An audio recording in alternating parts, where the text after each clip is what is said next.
صاحب کے ہمراہ الیکشن کمیشن سے نکلے ہیں جی، اور یہاں پر توہین عدالت کی کارروائی جو ہے آپ کو پتہ ہے کہ اس میں خان صاحب کے نان اویلیبل جو وارنٹ ہیں وہ جاری ہوئے تھے اور آج وہ پیش ہوئے ہیں اور نان اویلیبل وارنٹ جو ہیں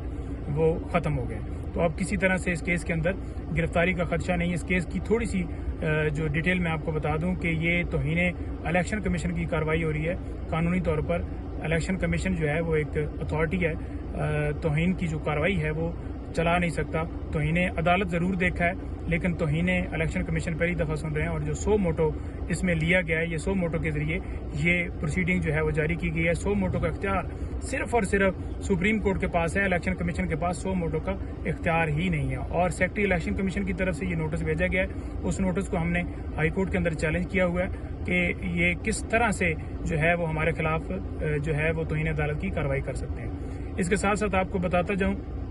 کہ ہم اسلام آباد ہائی کورٹ میں پیش ہوئے۔ اسلام آباد ہائی کورٹ میں مختلف درخواستیں تھیں، جن میں جو ایف آئی اے والی ہماری وہ سائبر کے حوالے سے کہ خان صاحب کو گرفتار نہ کی جائے، اس میں ہمیں پروٹیکشن ملی ہے کہ کسی طرح سے پولیس جو ہے یا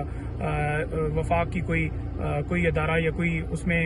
گرفتار نہیں کر سکتا، تو اس حوالے سے ہمیں جو ہے پروٹیکشن مل گئی ہے۔ خان صاحب انکوائری ضرور جوائن کریں گے، پہلے ہم انتظار کر رہے ہیں کہ ہائی کورٹ سے ایک فیصلہ آ جائے کہ فیصلہ کیا آتا ہے۔ اگر فیصلہ آتا ہے کہ جو ہے وہ جو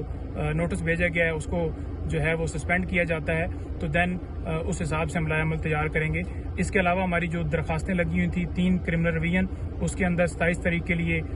نوٹسز ہو گئے ہیں اور اس کے اوپر آرگومنٹس ہوں گے۔ ہم نے جو استدعا کی تھی کہ یہ اس کے اندر جو فوری جو ہم ریلیف مانگ رہے تھے وہ یہ تھا کہ ہمیں اس کیس کو جو ہے اس کیس کے اندر جو ہے ہمیں اسٹے دیا جائے، لیکن وہ ہمیں اسٹے نہیں ملا، صرف اور صرف 27 کے لیے یہ اڈجرن ہوا ہے۔ اور اس کے ساتھ ساتھ جو مختلف درخواستیں تھیں ٹرانسفر اپلیکیشنز کے حوالے سے وہ بھی اسٹل پینڈنگ ہے، اس کے اوپر جو ہے وہ فیصلہ نہیں ہوا۔ جو ہم نے وہاں سے استدعائیں کی تھیں اس میں صرف نوٹس ہی ہوئے ہیں یا صرف اور صرف پروٹیکشن ملی ہے کہ پولیس کی گرفتاری کے حوالے سے، اور اس کے علاوہ ہمیں فی الحال وہاں سے کوئی اس طرح کا ریلیف نہیں ملا۔